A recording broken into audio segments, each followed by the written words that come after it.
పురాతన గ్రంథాలలో లక్ష్మీదేవికి అత్యంత ప్రీతిపాత్రమైన శుక్రవారం ఏమేం చేయాలో చెప్పబడ్డాయి. ఇలా చేయడం వల్ల వారి ఆర్థిక కష్టాలు తొలగిపోతాయి. శుక్రవారం లక్ష్మీదేవికి అంకితం చేయబడింది. ఈ రోజున లక్ష్మీదేవిని పూర్తి ఆచారాలతో పూజించడం ద్వారా ఆమె సంతోషిస్తుంది. తన భక్తుల ఆర్థిక ఇబ్బందులను కూడా తొలగిస్తుంది. ఒక వ్యక్తిని డబ్బుకు సంబంధించిన సమస్యలు చుట్టుముట్టినట్లయితే అటువంటి వ్యక్తి శుక్రవారం నాడు మహాలక్ష్మీదేవిని నిష్ఠతో పూజించాలని పండితులు సూచిస్తున్నారు. మీకు డబ్బుకు సంబంధించిన సమస్యలు తొలగిపోవాలంటే శుక్రవారం ఏం చేయాలో తెలుసుకుందాం. లక్ష్మీదేవి ఆశీస్సులు ఉన్నవారికి ఆర్థిక సమస్యలనేవే రావు. అమ్మవారి అనుగ్రహం లభించాలంటే శుక్రవారం రోజున ఎంతో భక్తి శ్రద్ధలతో పూజ చేయాలి. ముందుగా మహిళలు సూర్యోదయం కంటే ముందే నిద్రలేచి తల స్నానం చేయాలి. అనంతరం ఉతికిన బట్టలను ధరించి తులసి చెట్టుకు పూజ చేయాలి. అనంతరం పూజా మందిరంలో ధూపదీప నైవేద్యాలను సమర్పించాలి. పసుపు, కుంకుమలతో ఇంటి గడపను అలంకరించాలి. ఇలాంటి ఇంట్లోకి లక్ష్మీదేవి ఇష్టంతో ప్రవేశిస్తుందని పురాణాలలో వివరించబడింది. వీలైతే ఉదయం లేదా సాయంత్రం అమ్మవారి ఆలయానికి వెళ్లి దర్శనం చేసుకోవాలి. ఈ రోజున ఇంట్లో పూజ చేసేటప్పుడు ఆవు నేతితో దీపం పెట్టడం శ్రేయస్కరం. ఈ రోజున ఇంట్లో ఉండే స్త్రీలు ఎర్ర రంగు దుస్తులను ధరిస్తే మంచిది. శుక్రవారం ఇంట్లో పూజ చేసేటప్పుడు లక్ష్మీదేవి చిత్రపటానికి ఎర్ర గులాబీ పూలను సమర్పించాలి. శుక్రవారం ఉదయం లేవగానే ముందుగా లక్ష్మీదేవి ఫోటోని చూస్తే అదృష్టం వరిస్తుంది. అలాగే శుక్రవారం ఉదయం స్నానం చేసి ఓం శ్రీ నమః అనే మంత్రాన్ని 11 సార్లు జపించండి. శుక్రవారం రోజున ఇంటిని మొత్తం శుభ్రం చేసుకోవాలి. ఇంటిని అంతా క్లీన్ చేశాక ఇంట్లో ప్రతి మూలలోనూ పసుపు నీటిని చల్లాలి. ఇలా శుభ్రంగా ఉన్న ఇంట్లోనే లక్ష్మీదేవి నివాసం ఉంటుందని వేద పండితులు సూచిస్తున్నారు. శుక్రవారాల్లో పూజ చేసేటప్పుడు మీ పూజ గదిలో పంచముఖ దీపం వెలిగిస్తే మీ ఇంట్లో లక్ష్మీదేవి శాశ్వతంగా నివసిస్తుందని శాస్త్రం చెబుతోంది. శుక్రవారం ఇంట్లో పూజ పూర్తయిన తర్వాత కనకధార స్తోత్రం పఠిస్తే చాలా మంచిది. కనకధార స్తోత్రం పఠించడం వల్ల అపారమైన సంపదలు కలుగుతాయి. ప్రతి ఒక్కరి ఇంట్లో ఖచ్చితంగా తులసి మొక్క ఉండేలా చూసుకోండి. ఎందుకంటే తులసి మొక్కలో లక్ష్మీదేవి నివసిస్తుందని నమ్ముతారు. కాబట్టి శుక్రవారం తులసి మొక్కకు నెయ్యి దీపం వెలిగించి పూజిస్తే లక్ష్మీదేవి ప్రసన్నురాలై ఆ కుటుంబంలోని కోరికలన్నీ తీరుస్తుందని జ్యోతిష్య శాస్త్రం చెబుతోంది. శుక్రవారం ఇంట్లో పూజ చేసుకున్న తర్వాత ఒక ఎర్రటి గుడ్డలో 1.5 కిలోల బియ్యాన్ని ఉంచి మూటగట్టి ఓం శ్రీం శ్రీయే నమః అనే మంత్రాన్ని జపించి ఈ బియ్యం మూటను మీరు డబ్బు దాచే చోట భద్రంగా ఉంచండి. ఇలా చేయడం వల్ల లక్ష్మీదేవి అనుగ్రహంతో మీరు డబ్బు సంపాదించే అవకాశాలు పెరుగుతాయి. మీకు ఏదైనా ఒక ప్రత్యేక కోరిక ఉంటే అది నెరవేరాలని ఎంతో కాలం నుండి ఎదురుచూస్తూ ఉంటే శుక్రవారం రోజున సూర్యోదయానికి ముందే శివాలయానికి వెళ్లి అక్కడ ఒక కొబ్బరికాయలు దేవునికి సమర్పించి శివలింగానికి నీటితో అభిషేకం చేసి శివుడి ముందు చేతులు జోడించి మీ కోరిక నెరవేరాలని ప్రార్థించండి. ఇలా చేస్తే ఎంతటి కోరికైనా ఖచ్చితంగా నెరవేరుతుంది. శుక్రవారం చేసే దీపారాధన వల్ల రెట్టింపు ఫలితాలను పొందవచ్చు. రోజు పూజ చేయలేని వారు శుక్రవారం రోజున ఉదయం మరియు సాయంత్రం సమయంలో ఖచ్చితంగా దీపారాధన చేయాలి. ఏ ఇంట్లో అయితే ఉదయం సాయంత్రం దీపారాధన చేస్తారో ఆ ఇంట్లో లక్ష్మీదేవి నివసిస్తుంది.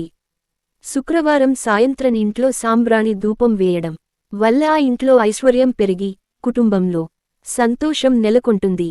ఒక గిన్నెలో 5 లవంగాలు, కర్పూరం, యాలకులు వేసి కాల్చండి. కాల్చిన తర్వాత వాటి నుండి వచ్చిన పొగను మీ ఇంటిలోని అన్ని గదులకు ధూపంలాగా వేయండి. ఈ పొగ మీ ఇంట్లోని ప్రతికూల శక్తిని నాశనం చేస్తుంది, సానుకూల శక్తిని తెస్తుంది. తద్వారా సంపదలకు దేవత అయిన లక్ష్మీదేవి మీ ఇంట్లోకి వస్తుంది. లక్ష్మీదేవిని సంతృప్తి పరచాలంటే శుక్రవారం రాత్రి పడుకునే ముందు లక్ష్మీదేవికి మల్లేపూలను సమర్పించడం ద్వారా తల్లి అనుగ్రహం పొందవచ్చు. ప్రతి అమ్మాయి తనకి మంచి జీవిత భాగస్వామిని పొందాలని కోరుకుంటారు. మంచి జీవిత భాగస్వామిని పొందాలనుకుంటే లేదా మీ భాగస్వామి నుండి ప్రేమను పొందాలనుకుంటే లేదా వైవాహిక జీవితంలో మాధుర్యాన్ని పొందాలనుకుంటే మీరు శుక్రవారం రోజున 21 సార్లు కేతువు మంత్రాన్ని జపించాలి. ఆ మంత్రం ఏమిటంటే ఓం శ్రం శ్రీం క్రౌం సః కేతవే నమః. ఈ మంత్రాన్ని ప్రతి శుక్రవారం 21 సార్లు మనస్ఫూర్తిగా జపిస్తే మీ వైవాహిక జీవితం సుఖవంతంగా ఉంటుంది. హిందువులు గోమాతను చాలా పవిత్రంగా భావిస్తారు. ఎందుకంటే హిందూ పురాణాల ప్రకారం గోమాతను ముక్కోటి దేవతలు కొలువై ఉంటారు. కాబట్టి శుక్రవారం రోజున ఎవరైతే గోమాతకు పచ్చి గడ్డికి తినిపిస్తారో వారికి ఖచ్చితంగా ముక్కోటి దేవతల ఆశీర్వాదం లభిస్తుందని పురోహితులు సూచిస్తున్నారు. హిందూ పురాణాల ప్రకారం లక్ష్మీదేవి ఆరాధనకు రాత్రివేళ పవిత్రమైనదిగా పరిగణిస్తారు. కాబట్టి శుక్రవారం రోజున రాత్రి 9 నుంచి 10 గంటల మధ్యలో లక్ష్మీదేవిని పూజించాలి. ఈ సమయంలో పూజ చేయడం కుదిరనివారు కనీసం లక్ష్మీదేవిని మనస్ఫూర్తిగా మీ మనసులో తలుచుకున్న సరే లక్ష్మీ అనుగ్రహం తప్పకుండా కలుగుతుంది. శుక్రవారం రోజున పసుపు కలిపిన అక్షింతలను పూజ గదిలో పెట్టి పూజించి మీ పర్సులో పెట్టుకోండి. ఇలా చేస్తే డబ్బు ప్రవాహం పెరగడమే కాకుండా ఆగిపోయిన మీ డబ్బు కూడా తిరిగి వస్తుంది. పవిత్రమైన శుక్రవారం సాయంకాలం సమయంలో ఎవ్వరూ నిద్రపోకూడదు. ఎందుకంటే ఈ సమయంలో దేవతలు చురుగ్గా ఉంటారు. ఒకవేళ మీరు నిద్రపోతే మీ ఇంట్లోకి ప్రతికూల శక్తులు ప్రవేశించే అవకాశం ఉంది. కాబట్టి ఈ సమయంలో ఎవ్వరూ నిద్రపోకండి. అదే విధంగా ఈ రోజున కేవలం శాకాహారం మాత్రమే తీసుకోవాలి. మద్యం మాంసం వంటివి తినకూడదు. మీ ఇంట్లో ఉన్న ఆర్థిక సమస్యలను వెంటనే పరిష్కరించుకోవాలని భావించేవారు ఒక చిన్న పసుపు ముద్దను ఎరుపు రంగు వస్త్రంలో చుట్టి మీ పూజ గదిలో పెట్టి పూజ చేయండి. ప్రతి శుక్రవారం ఇలా చేస్తే మీ ఆర్థిక పరిస్థితులు లాభదాయకంగా ఉంటాయి.